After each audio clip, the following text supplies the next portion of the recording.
La première épître aux Corinthiens, chapitre 6.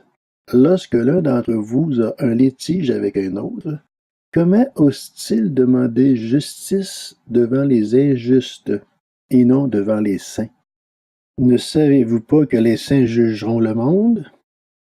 Et si c'est par vous que le monde doit être jugé, êtes-vous incapable de rendre des jugements de faible importance? Ne savez-vous pas que nous jugerons les anges? Combien plus les affaires de la vie courante? Or, si vous avez des litiges concernant les affaires de la vie courante, vous prenez pour juge des gens dont l'Église ne fait aucun cas. Je le dis à votre honte. Ainsi, il n'y a parmi vous pas un seul homme sage qui puisse juger entre ses frères et sœurs. Au contraire, un frère est en procès contre un frère, et cela devant des incroyants. C'est déjà pour vous un échec complet que d'avoir des procès les uns avec les autres. Pourquoi ne supportez-vous pas plutôt une injustice? Pourquoi ne vous laissez-vous pas plutôt dépouiller? Mais c'est vous, au contraire, qui commettez l'injustice et qui dépouillez les autres, et c'est envers des frères et sœurs que vous agissez ainsi. Ne savez-vous pas que les injustes n'hériteront pas du royaume de Dieu? Ne vous y trompez pas, ni ceux qui vivent dans l'immoralité sexuelle, ni les idolâtres, ni les adultères, ni les travestis, ni les homosexuels, ni les voleurs, ni les hommes toujours désireux de posséder plus, ni les ivrognes, ni les calomniateurs, ni les exploiteurs n'hériteront du royaume de Dieu.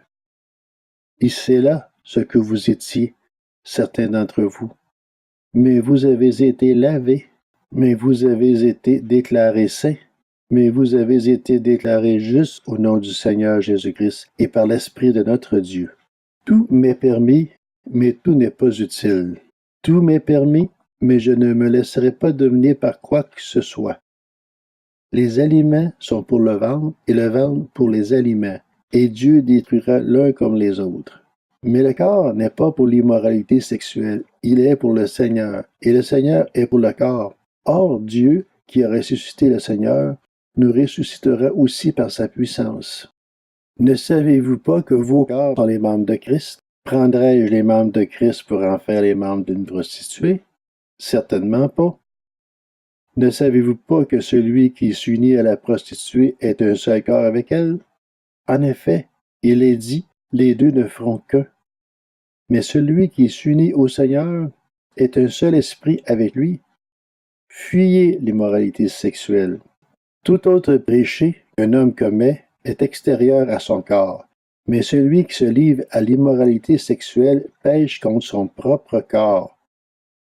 Ne le savez-vous pas? Votre corps est le temple du Saint-Esprit qui est en vous et que vous avez reçu de Dieu. Vous ne vous appartenez pas à vous-même, car vous avez été rachetés à un grand prix.